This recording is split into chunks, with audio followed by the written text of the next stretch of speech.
University में मेरी मुलाकात आशिका से हुई। वो मुझे भाई कहती थी और यूनिवर्सिटी में अगर उसे कभी भी कोई प्रॉब्लम होती तो मैं उसकी हेल्प कर देता। एक दिन वो रोते हुए मेरे पास आई कि एक लड़का मुझे तंग करता है और धमकी दी है कि वो मुझे बर्बाद कर देगा। मेरा उससे अच्छा खासा झगड़ा हुआ और फिर कुछ दिनों के बाद आशिका गायब हो गई। हफ्ते बाद आशिका बुरी हालत में हॉस्पिटल के बाहर मिली। जब पुलिस ने उसका बयान लिया तो ये सुनकर मेरे होश उड़ गए कि उसने पुलिस को मेरा नाम बताया कि मैंने उसके साथ रेप किया है और अदालत ने मेरी शादी आशिका से करवा दी। शादी के बाद जैसे ही मैं कमरे में गया तो आशिका ने पहली बार मैंने उस लड़की को रोड क्रॉस करते हुए देखा था। जब भी वो रोड क्रॉस करने के लिए 2-3 कदम बढ़ाती, कोई ना कोई गाड़ी या बाइक गुजरने लगती और वो फ़ौरन 4 कदम पीछे हट जाती। पिछले 5 मिनट से मैं यही तमाशा देख रहा था। फिर सोचा कि मदद कर देने में कोई हर्ज नहीं है। मैं तेज़ी से कदम बढ़ाता हुआ लड़की के पास चला गया। सामने मेरी यूनिवर्सिटी थी और मुझे भी वहाँ जाना था और मैं रोड क्रॉस करने ही वाला था जब मेरी नज़र उस लड़की पर पड़ी। लेकिन जिस तरीके से वो रोड क्रॉस करने की कोशिश कर रही थी और बार बार पीछे हट रही थी, मुझे लगा जैसे कि वो रोड क्रॉस करने से घबरा रही है। मैंने कहा एक्सक्यूज़ मी। मेरे एक्सक्यूज़ मी करने पर उसने मुझे देखा और जल्दी से अपना दुपट्टा सही करने लगी। कहने लगी जी कहिए। मैंने कहा मैं आपको रोड क्रॉस करवा दूँ। मेरी बात सुनकर पहले तो वो घबराई, फिर कहने लगी नहीं नहीं मैं खुद कर लूँगी। मैंने कहा पिछले 5 मिनट से तो नहीं कर पा रही, मैं करवा देता हूँ। वो कहने लगी जी हाँ, मुझे ना बहुत डर लगता है। मैंने कहा मैं समझ गया था। मैंने सामने आने वाली गाड़ियों को हाथ से रुकने का इशारा किया और उसका हाथ पकड़कर उसे रोड क्रॉस करवा दी। और मुझे हैरत ये हुई वो मेरी यूनिवर्सिटी के अंदर जा रही थी। जब मैं यूनिवर्सिटी के अंदर जाने लगा तो वो कहने लगी बस बस आगे मैं खुद चली जाऊँगी, आपको मुझे अंदर तक छोड़ने की ज़रूरत नहीं है। इतनी भी पागल और बेवकूफ़ थोड़ी हूँ जो आप मुझे अंदर तक छोड़ने जाएं। मैंने कहा मैं आपको अंदर तक छोड़ने नहीं जा रहा, मैं भी इसी यूनिवर्सिटी में पढ़ता हूँ। वो कहने लगी अच्छा अच्छा, तो आप भी मेरी तरह एडमिशन लेने आए हैं। फिर अपने ब्लैक रंग का कढ़ाई वाला दुपट्टा सही करने लगी। कहने लगी आप हॉस्टल में रहेंगे या खाली एडमिशन लेकर क्लास लेकर वापस अपने घर चले जाएंगे। मैं तो इस लड़की को बड़ा ही कम बोलने वाली और डरपोक समझ रहा था, लेकिन वो कई सवाल मुझसे कर चुकी थी। मैंने कहा मेरा आखिरी साल है लेकिन शायद आप नहीं हैं। वो कहने लगी हाँ, मैं पहली बार यूनिवर्सिटी आई हूँ। आपको पता है पूरे परिवार में मैं अकेली लड़की हूँ जो यूनिवर्सिटी तक आई हूँ और हमारे परिवार में सब कहते हैं कि लड़कियाँ यूनिवर्सिटी में जाकर बिगड़ जाती हैं। लेकिन मैंने पापा को बहुत समझाया कि मुझे पढ़ने का बहुत शौक़ है, मुझे प्लीज़ यूनिवर्सिटी भेजें। मैंने बड़ी रिक्वेस्ट की, मैंने भगवान से कितनी ही प्रार्थना की, व्रत रखे, फिर जाकर पापा माने। मैं तो इस लड़की को रोड क्रॉस करवाकर पछता रहा था। यूनिवर्सिटी के अंदर जाते ही मुझसे कहने लगी ये एडमिशन फॉर्म कहाँ से मिलेगा। मैंने कहा एक तरफ इशारा कर दिया जहाँ पर लड़के और लड़कियों की लंबी लाइन लगी हुई थी। दूसरी मुलाकात मेरी उस लड़की से तब हुई जब उसका एडमिशन हो चुका था। मैं कैंटीन में अपने दोस्तों के साथ बैठा बातों में लगा था। जब वो लड़की अपनी सहेलियों के साथ आई, मुझे देखते ही दूर से उसने हाथ हिलाया था, फिर फ़ौरन मेरे पास आकर खड़ी हो गई। कहने लगी आप वही हैं ना जिसने मुझे रोड क्रॉस करवाई थी। मैंने कहा जी।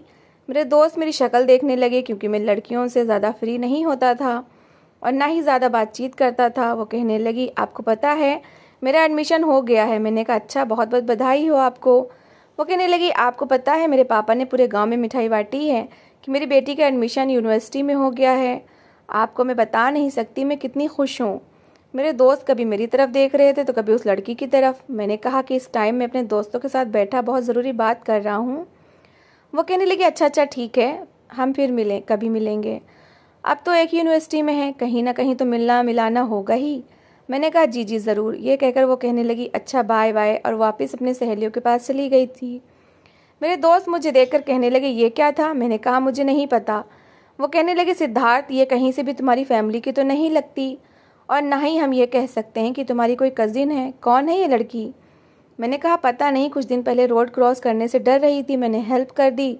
मुझे क्या पता था कि गले ही पड़ जाएगी। फिलहाल अभी इस बात को 10 दिन ही गुजरे थे कि हम लोग क्लास ले रहे थे और मैं फ्रंट सीट पर ही बैठा था कि जब वो लड़की कॉरिडोर से गुजर रही थी। अकेली थी लेकिन क्लास में बैठे मुझे देखकर दूर से ही उसने हाथ हिलाया और मुस्कुराने लगी। मुँह से तो कुछ नहीं बोली थी लेकिन मेरे साथ मेरे क्लास फेलो उसे देख चुके थे और फिर मुझे शक भरी नज़र से देखकर मुस्कुराने लगे। सबकी नज़र जब एक टाइम पर दरवाजे पर पड़ी तो हमारे प्रोफेसर जो हमें लेक्चर दे रहे थे उनकी नज़रों का पीछा करते हुए बाहर देखने लगे जहां वो लड़की मुझे हाथ से इशारे कर रही थी। फिर प्रोफेसर को देखकर तेज़ी से कदम आगे बढ़ाते हुए चली गई। प्रोफेसर मेरे पास आए, कहने लगी ये कौन थी। अब मैं सोच में पड़ गया कि क्या कहूँ। इस लड़की ने कितनी गलत हरकत की थी। पीछे से एक लड़का कहने लगा गर्लफ्रेंड है, और क्लास में दबी दबी हंसी आवाज़ गूंजने लगी। ये सुनकर मुझे बहुत गुस्सा आया। मैंने पलटकर गुस्से से उस घूरा तो वो चुप हो गया। प्रोफेसर कहने लगे सिद्धार्थ, मैं तुमसे इस तरह की कोई उम्मीद नहीं रख सकता। मैंने कहा नो सर, ऐसी कोई बात नहीं है, बस मेरी दूर की कज़िन है, नई नई यूनिवर्सिटी में आई है। जब भी कोई परेशानी या कोई भी दिक्कत होती है तो मुझसे ही कहती है। मैंने बात को टालने की कोशिश की। प्रोफेसर कहने लगे ओके ओके ठीक है, बैठ जाओ। लेकिन मैं सोच चुका था कि अब इस लड़की से साफ साफ बात करनी ही पड़ेगी। भला ये कोई तरीका है? मैंने रोड क्रॉस करा के कोई पाप या गलती कर दी है जिसकी वजह से मुझे ये सब बेइज्जती बर्दाश्त करनी पड़ेगी? जैसे ही क्लास खत्म हुई मैं जानता था कि वो लड़की कैंटीन में ही मिलेगी। मैं सीधा कैंटीन में पहुंचा था। उस समय वो समोसा खा रही थी, साथ में कोल्ड ड्रिंक भी पी रही थी। साथ में उसकी एक दोस्त भी थी जिससे पटर पटर बातें भी किए जा रही थी। वही अपने गांव के किस्से कहानियाँ, और वो लड़की बड़ी इंटरेस्ट से सुन रही थी। मैं उसके पास गया। मैंने कहा मुझे तुमसे कुछ बात करनी है। वो कहने लगी हाँ हाँ क्यों नहीं, बैठिए, समोसा मंगवाऊँ आपके लिए? मैंने कहा जी नहीं। मैं सामने वाली कुर्सी पर बैठ गया। लेकिन मैं उस लड़की की दोस्त के सामने बात नहीं करना चाहता था। उसे तो तमीज़ नहीं थी, लेकिन मुझे थी कि उसकी दोस्त के सामने उसकी इंसल्ट ना हो जाए। मैंने कहा हम अकेले में बात कर सकते हैं। ये सुन के वो लड़की कुछ हैरत का शिकार हुई थी। कहने लगी नहीं नहीं, मैं ऐसी वैसी लड़की नहीं हूँ जो लड़कों से अकेले में बात करे। आपको जो कहना है मेरी सहेली के सामने कह सकते हैं। मैंने कहा मैं भी ऐसा वैसा लड़का नहीं हूँ, लेकिन बात मैं अकेले में करना चाहता हूँ। फिर मैंने उस लड़की से कहा कि क्या आप 5 मिनट के लिए हमें अकेला छोड़ देंगी? वो कहने लगी हाँ हाँ क्यों नहीं। फिर उसने अपनी किताबें पकड़ी और उठकर चली गई। मैंने कहा देखो मिस। वो कहने लगी नहीं, मेरा नाम आशिका है। मैंने कहा जो कोई भी है, मुझे इससे मतलब नहीं है, मैंने आपको रोड क्रॉस करवाया था। वो कहने लगी जी जी, मैं आपका उपकार कैसे भूल सकती हूँ। मैंने कहा इसका मतलब ये तो नहीं कि आप मुझे शर्मिंदा करके रख दें। मेरी बात सुनकर वो चुप सी हुई थी। कहने लगी मैं आपकी बात नहीं समझी। बड़ा अजीब अंदाज था। मैंने कहा कि अगर कोई लड़का आपको रोड क्रॉस करवा दे तो क्या आप उसके 4 दोस्तों के सामने उसे हाय हेलो करने के लिए पहुंच जाएंगी? वो कहने लगी आपने मुझ पर एहसान किया था, मैं तो इसलिए ये कहकर वो चुप हो गई। मैंने कहा आपने पूरी क्लास के सामने मुझे शर्मिंदा करके रख दिया। क्या ज़रूरत थी हाथ हिलाकर अपनी पहचान करवाने की? मैं आपका कुछ लगता थोड़ी हूँ। क्या लगता हूँ मैं आपका? कुछ भी तो नहीं। इस तरह की बातें अच्छी लड़कियों को शोभा नहीं देती। वो कहने लगी ठीक है, मैं आपकी बात समझ गई हूँ, आइंदा ऐसा नहीं करूँगी। मैंने कहा बहुत थैंक्स। 1 महीने तक तो वाकई उस लड़की ने ऐसी कोई भी हरकत नहीं की थी, लेकिन पूरे 1 महीने बाद जब मैंने उस लड़की को रोते हुए देखा था, वो इधर उधर न जाने किसको ढूंढ रही थी। मैं उस टाइम अपने दोस्त के साथ बैठा अपने असाइनमेंट कंप्लीट कर रहा था। आपस में डिस्कशन भी हो रही थी। जब उसकी नज़र मुझ पर पड़ी, तेज़ तेज़ कदम उठाती हुई वो मेरे पास आ गई। कहने लगी बात सुनिए, आपका नाम क्या है? मैंने कहा क्यों, अब क्या हुआ? वो कहने लगी आप पहले बताइए आपका नाम क्या है। साथ साथ आंसू साफ कर रही थी। मैंने कहा सिद्धार्थ। वो कहने लगी हाँ सिद्धार्थ भैया, क्या आप मेरी मदद कर सकते हैं? मैंने कहा अब क्या हुआ है? वो कहने लगी वो हमारी क्लास का एक लड़का है, उसने मुझे धमकी दी है, कह रहा था कि यूनिवर्सिटी से बाहर निकलो तो देखना मैं तुम्हें बताता हूँ। मैंने कहा क्यों बोला वो ये? वो कहने लगी बदतमीज़ी कर रहा था। मेरा बस हाथ उठ गया और उसने तमाशा बना लिया। ये सुनकर मुझे बहुत गुस्सा आया। मैंने कहा चलो मेरे साथ, मैं देखता हूँ उसे। इससे पहले कि मैं अपनी आस्तीन ऊपर करता, मेरा दोस्त कहने लगा क्या आप पागल हो गए हो? तुम्हें क्या ज़रूरत पड़ी है पराई लड़ाई में हाथ घुसाने की? मैंने कहा वो इसके साथ बदतमीज़ी कर रहा है और मैं चुपचाप देखता रहूं? मैं अपने दोस्त को पीछे करता हुआ उस लड़की के साथ चल पड़ा। वो लड़का वाकई लोफर किस्म का था। वो लड़की उस लड़के के पास जाकर कहने लगी बहुत बड़े गुंडे बन रहे थे ना तुम, कह रहे थे कि देखता हूँ कौन बचाएगा तुम्हें। ये देखो मैं भी किसी को लेके आई हूँ, तुम्हारी टांगे तोड़कर रख देगा। मैंने उस लड़के से कहा कि तुम्हारी हिम्मत कैसे हुई इस लड़की के साथ बदतमीज़ी करने की? वो च्युइंगम चबा रहा था। कहने लगा तुम जानते नहीं हो मैं कौन हूँ? मैंने कहा तुम भी नहीं जानते हो कि मैं कौन हूँ? वो कहने लगा कि मैं यहाँ के विधायक का बेटा हूँ। ये सुनकर मैं चुप सा हो गया था। फिर वो कहने लगा कि बस निकल गई इतना सारी हीरोपन थी। मैंने कहा ये तो तुम्हारे बाप की पहचान है, तुम कौन हो, तुम्हारी पहचान क्या है? कभी ये सोचा है तुमने? तुम्हें क्या लगता है लड़कियों को इस तरह परेशान करना, तंग करना अच्छी बात है? बहरहाल मैंने उसे खूब शर्मिंदा करने की कोशिश की थी। फिर वो लड़का चुप हो गया। मैं कोई बदमाश किस्म का लड़का नहीं था, लेकिन बहरहाल मामला हो चुका था। वो लड़की मेरा बहुत बहुत ज़्यादा धन्यवाद करने लगी। मैंने उसे भी समझाया कि दोबारा इस तरह के लड़कों को इग्नोर करो तो ही अच्छा है, यानी जवाब देने की या थप्पड़ मारने की कोशिश मत करना। कहने लगी, सिद्धार्थ मैं सच कह रही हूँ, मैंने इसे कुछ भी नहीं कहा था, बस ये मुझ पर कमेंट पास कर रहा था। मैं तब भी चुप रही, लेकिन जब इसने मेरा दुपट्टा खींचा तो मुझे बहुत गुस्सा आ गया। दुपट्टा औरत की इज्जत होती है, वो कोई खींचेगा तो कोई भी लड़की बर्दाश्त नहीं करेगी। बस मेरा हाथ इस पर उठ गया और इसने तमाशा बना दिया। मैंने भी कह दिया कि मैं अकेली नहीं हूँ, ये न समझे कि मैं अकेली लड़की हूँ तो जो चाहे कर लेगा। धमकियाँ दे रहा था कि तुम्हें बर्बाद करके रख दूंगा। फिर कहने लगी, मुझे उस टाइम सिर्फ आपका ही ख्याल आया था, हालांकि मुझे पता था कि आपको ये सब पसंद नहीं है। मैं आपके पास आना भी नहीं चाहती थी, लेकिन सच्ची बात यह है कि मैं यूनिवर्सिटी में आपके अलावा किसी को जानती भी नहीं। मैंने कहा, कोई बात नहीं, अब भी अगर कोई प्रॉब्लम हो तो मुझे बुला सकती हो। मेरी ये बात सुनकर वो मुस्कुराकर कहने लगी, थैंक यू, बहुत अच्छे हैं आप।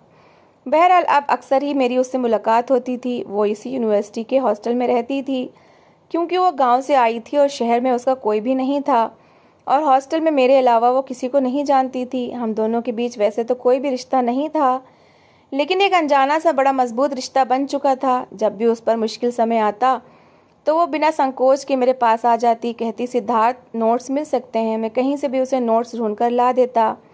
जब उसका पहला सेमेस्टर था तो वो बहुत परेशान थी। कहने लगी, मेरे ज़्यादा नंबर तो नहीं कटेंगे? इंटर के एग्ज़ाम में भी जानबूझकर उन लोगों ने मेरे नंबर काटे थे। मैंने कहा, यहाँ ऐसा कुछ नहीं होता, जितनी मेहनत करोगी उतने ही नंबर मिल जाएंगे। पहली प्रेजेंटेशन देते हुए बहुत कंफ्यूज थी। कहने लगी, इतने सब लोगों के सामने मुझे नहीं लगता कि मैं बोल पाऊंगी। मैंने कहा, ठीक है तो मेरे सामने बोलो।